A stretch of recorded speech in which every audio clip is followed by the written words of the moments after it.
What do you know about the Prophet Muhammad? The greatest human being that has impacted history and all annals of documented history, it had to be Muhammad sallallahu alaihi wasallam. George Bernard Shaw said, if a man like Muhammad sallallahu alaihi wasallam were to assume the dictatorship and rulership of the modern world, he would succeed in solving its problems that would bring it much needed peace and happiness.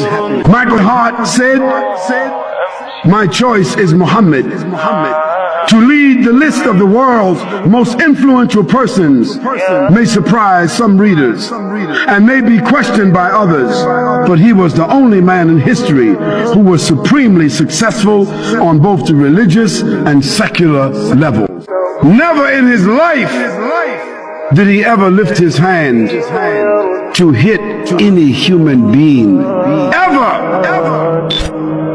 Not a servant, not a wife, not a child, not a friend. He was speaking softly, and he was gentle, and he was warm, and he was sacred and soft, feeding the poor, visiting the sick, discharging the army, acting as a statesman, acting as an arbiter, talking to the people, addressing the women, giving out the zakat, sewing his clothes, washing his house, shopping for the food.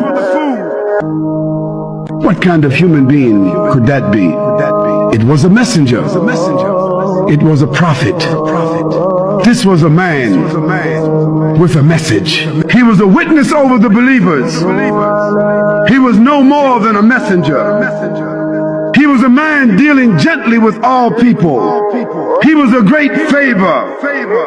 He was sent with an irrefutable truth. He was that unlettered prophet. He was a mercy and a messenger. He was a mercy to mankind.